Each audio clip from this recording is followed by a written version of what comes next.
La entrevista del Telematutino 11, gente importante a tratar temas importantes. Nos acompaña el licenciado Manuel Cabral, vicepresidente ejecutivo de la Asociación de la Industria Eléctrica.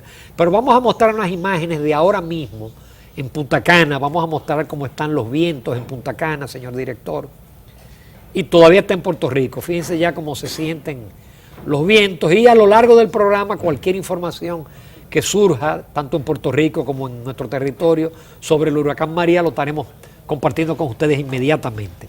Muy buenos días, Manuel Cabral. Encantado de tenerte en el programa, estrenándote como vicepresidente ejecutivo de la industria eléctrica, porque tú en otras ocasiones como presidente de ANGE estuviste en el programa. Claro, siempre un placer estar aquí con ustedes. Muchas gracias por la invitación. Manuel, siempre uno comienza hablando con la industria eléctrica con el tema de las deudas. ¿Hay deudas o después que se logró aquel acuerdo de pago, aquel acuerdo financiero, es decir, ya se han mantenido los pagos mensuales o la deuda comenzó a crecer? Sí, ese es obviamente un tema que monitoreamos, al igual que muchos otros indicadores. Está incluso en la página de ustedes siempre. Está en la página de nosotros, lo hacemos público porque es un tema de interés, no solo por el impacto que tiene en la generación, porque son deudas de la distribuidora con la generación, sino también porque por ahí se puede también ver la sanidad de las finanzas de las empresas distribuidoras de electricidad. La realidad del asunto es que algo que quisimos hacer para ser justos es desagregar la deuda. Antes se publicaba una deuda total y eso no es justo para el manejo de algunas distribuidoras, porque no todas se manejan de la misma manera, tienen equipos administrativos diferentes. Y lo desagregamos. El balance total de la deuda ha rondado este año entre los 250 a 270 millones de dólares mensuales. Pero, perdón, eso es bajito. Claro. Que aquí siempre la media era 800 millones de dólares, 900. Correcto. Hay dos signos de alarma en esa tendencia. Uno es que ha ido creciendo. El último mes de agosto llegó a 300 millones, que no era el comportamiento del año completo.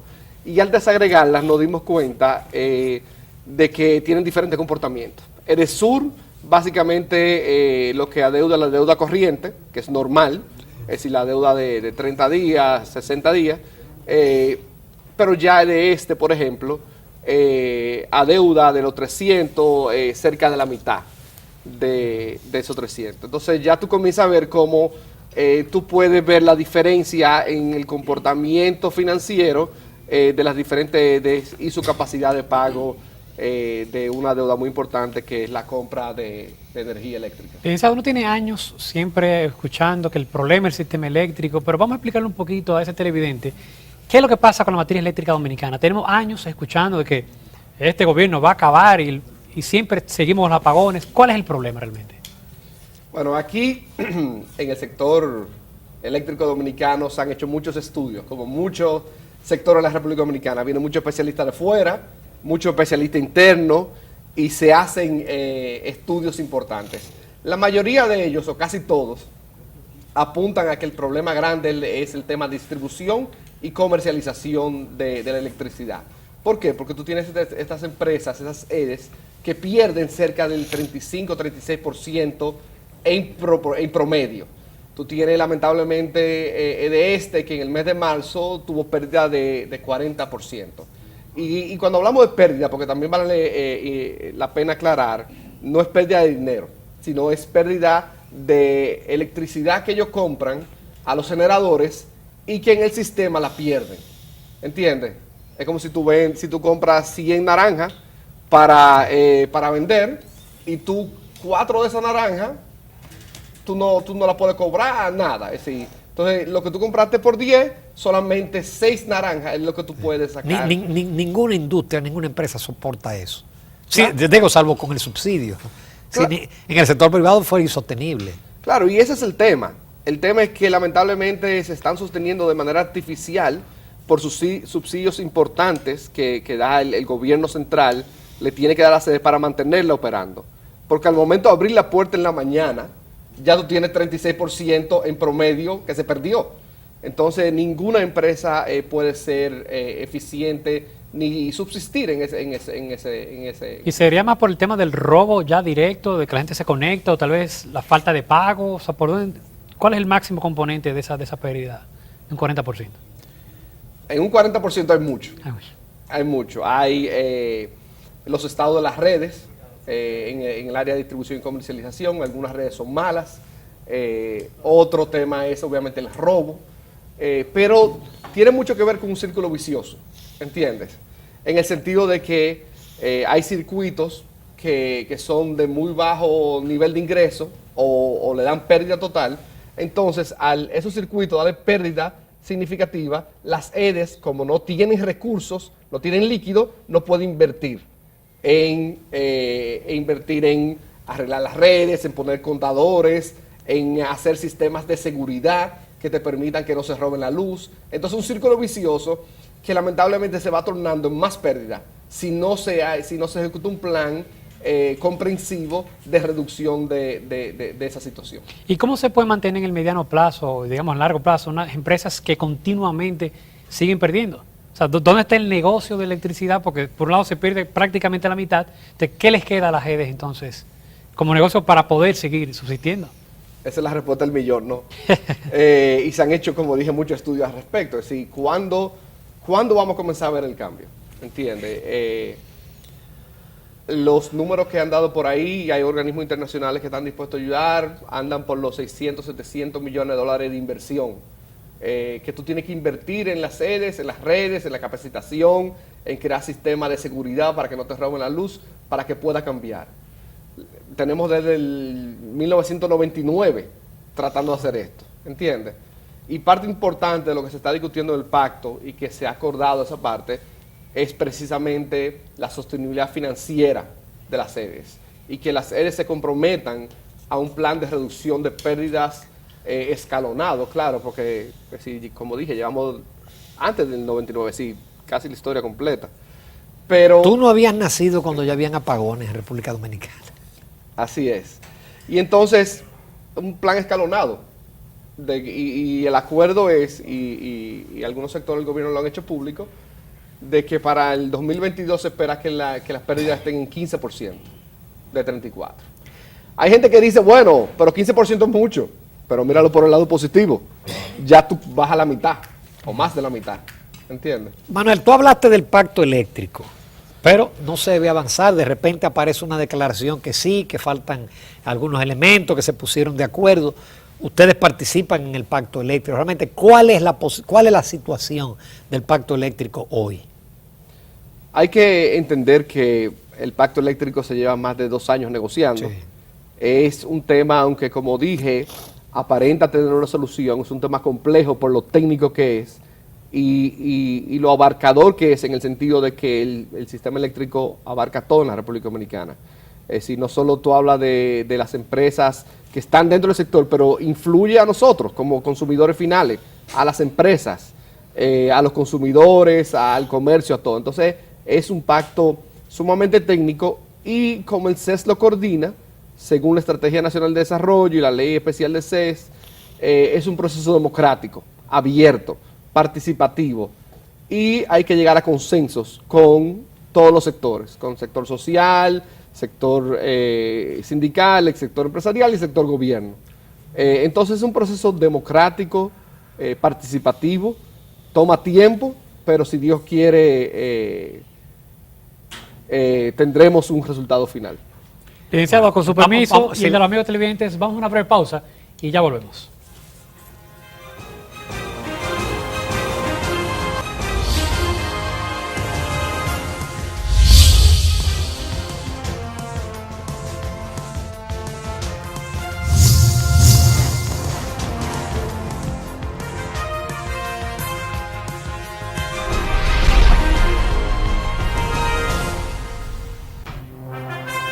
Estamos de vuelta con el licenciado Manuel Cabral. Licenciado, una de las obras cumbre del gobierno es Punta Catalina y se ha dicho que ya con esa mega obra, esa planta termoeléctrica, vamos a tener el anhelado 24/7 de electricidad. ¿Es cierto esto?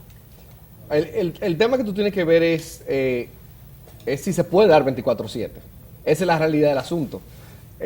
Porque si tú aumentas la distribución, la comercialización de energía en circuitos D y C, las sedes van a tener más pérdidas, ¿entiendes? Porque como ellos lo administran ahora, ellos lo administran las pérdidas con apagones. A los circuitos que no pagan, le dan apagones de 8, 10, 12 horas. A veces tú ves que te dicen 24 horas, etcétera. Entonces, así es que ellos administran las pérdidas. Si se da 24/7, por ende va a haber más energía que se pierda. La realidad del asunto es que, desde el punto de vista de generación, que es donde viene Punta Catalina, el mercado se ha venido diversificando. Tú entraste en el año 1999-2000, cuando fue la gran reforma, la capitalización de las empresas estatales, que se generaba a base de derivar el petróleo cerca del 88%. Y en una matriz tú quieres tener diferentes tipos de combustible, de recursos para generar, al igual que cualquier matriz que tú hagas.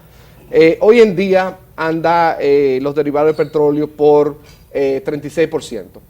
Con gas natural cerca de 34%, y ahí tú tienes algo de carbón, hidroeléctrica, que bueno, estamos teniendo mucha lluvia este año, anda por el 13%, y tú tienes inclusive inversión en generación a base de energías renovables. Tú tienes molino de viento, campo de molino de viento que se ha instalado, paneles solares, es decir, campos solares. Entonces se ha diversificado la matriz de manera importante. El sector privado ha liderado la nueva inyección de electricidad y repotenciación de cerca de 2.500 megawatts en lo que va desde la capitalización. Así que tuve el Estado de una manera importante en el tema de diversificación de la matriz.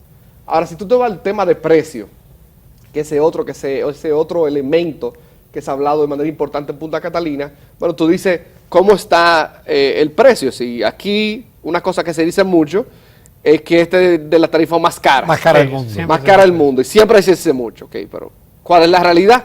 La realidad es que más del 50% de la electricidad en la República Dominicana se compra en el mercado spot. El mercado spot no es más que un mercado de compra-venta de electricidad, al igual que cualquier tipo de mercado.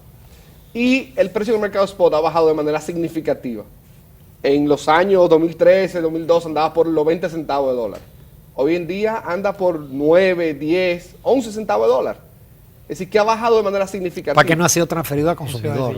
Para allá yo iba. Entonces, el tema, ¿qué es lo que pasa? Eso es al precio que vende la generación, al precio que compra las distribuidoras. ¿Qué pasa? Que el precio a que la distribuidora le vende al consumidor se ha mantenido igual. Si se mantiene por los 17 centavos de dólar en promedio. ¿Y qué ha llevado eso? A que el margen de ganancia de las distribuidoras, si tú comparas 2017 al 2014, te aumentó en el primer cuatrimestre del año cerca de 154%. Es decir, que las distribuidoras están generando 154% más en la energía que compran y venden al consumidor, que compran a la generación y venden al consumidor. Pero más aún, ya nosotros estamos preparando el segundo reporte, el informe cuatrimestral que hacemos, que vamos a sacar el mes que viene. Y ya comenzamos a ver los números del segundo cuatrimestre. Ese margen aumentó al mes de julio en cerca de 174%. Entonces, ¿qué está pasando? Las sedes están ganando más dinero, está aumentando las pérdidas, ¿entiendes? Entonces la ecuación no está funcionando, porque el precio de generación ha bajado, se ha diversificado la matriz de manera importante.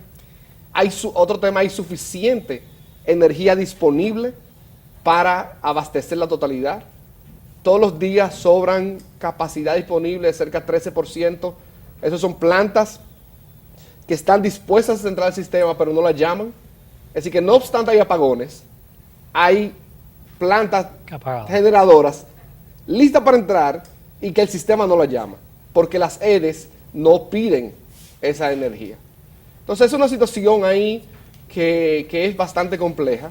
Y un último punto que vimos es a raíz de unas protestas que hubo hace unos meses, especialmente en el este y en el sur del país, gente quejándose de lo largo que estaban los apagones, de que no tenían luz, de que los negocios, los que no pagan son los que protestan casi siempre. Sí, pero entiende que es un derecho, ¿verdad? Entonces, fuimos a analizar qué estaba pasando, es decir, más allá del indicador que siempre buscamos de abastecimiento de energía, es decir, cuánto abastecen las sedes y cuánto es disponible, buscamos cuál era la métrica de compra, porque veíamos que estaba pasando algo. Y resultó ser que en el primer semestre del 2017, las EDES están comprando menos energía a los generadores que en el año 2016. Y eso es grave. ¿Por qué es grave? Porque anualmente la demanda crece entre 3.5, 4%. Es natural, es decir, hay más negocio, hay más gente, más casa. Ustedes ven los apartamentos cómo se construyen, Sí. ¿verdad? Hay más demanda. Y si tú comparas, y lo hicimos, 2014, 2017, tú ves que en el 15 se compró más que en el 14. En el 16 se compró más que en el 15. ¿Qué pasó en el 17? En el primer semestre se está comprando menos energía que en el 16. Es decir, que no solo que no llegamos al año 2017 en compra, es que estamos comprando menos.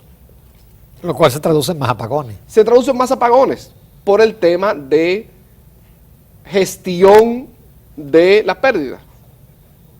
Porque no hacen los arreglos correspondientes, no hacen los planes, no implementan los planes para reducción de pérdida, entonces están administrando, gestionando la energía abastecida a la Claro, población. eso ha permitido al gobierno disminuir el subsidio y dedicárselo a Punta Catalina.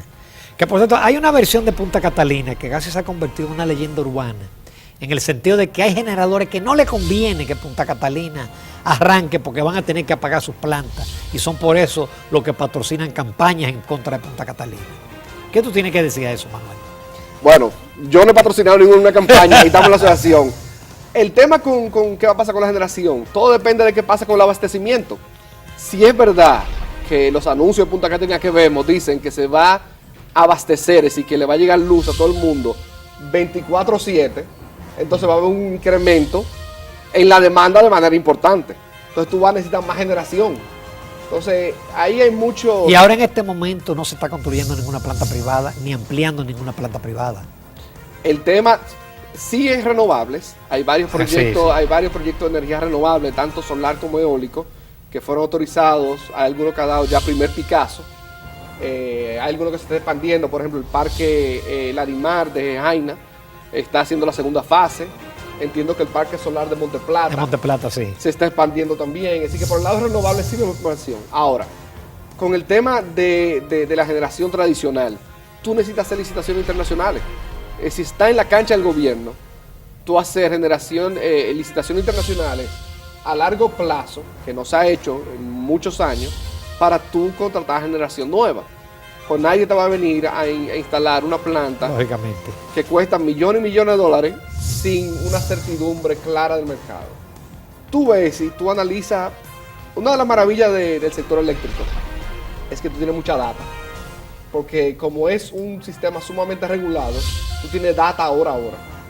Entonces tú ves como cada vez que hay claridad en las reglas de juego y se aplican la regulación correctamente, tú ves un incremento en la inversión privada. Tú ves la capitalización, se aprobó la Ley General de Electricidad, vino una gran cantidad de inversión. Después en el medio hubo cierto impulso también. Ahora hay un impulso con la energía renovable. El gobierno ha tomado eso como su bandera. ¿Y qué pasa? El sector privado responde. Hay inversión privada en generación de energía renovable. Licenciado, brevemente, un segundito. Viene un huracán mañana. ¿Cómo se maneja el sistema eléctrico en ese sentido? Porque siempre vemos en las islas, cortan las luz precisamente para evitar desastres y demás. ¿Cómo se maneja ese tema? ¿Y por qué cortan la luz? Explíquenos brevemente, ya casi nos vamos. Claro. Desde el punto de vista de generación, las plantas que tenemos aquí en el país están diseñadas y pueden enfrentar una tormenta de alto nivel. Categoría 4, es decir, están diseñadas para eso. El tema viene, a tu pregunta, en el tema de transmisión, distribución y comercialización. Y precisamente en muchos casos cortan la energía para proteger las redes y proteger a los consumidores. ¿Por qué? Porque si se cae un tendido eléctrico encima de un área residencial con electricidad en los cables, puede causar daños importantes. Es decir, tú ves Puerto Rico y las islitas, pero tú ves Estados Unidos. Sí, igual. Estados Unidos duró, con el paso de Irma, una semana sin energía eléctrica.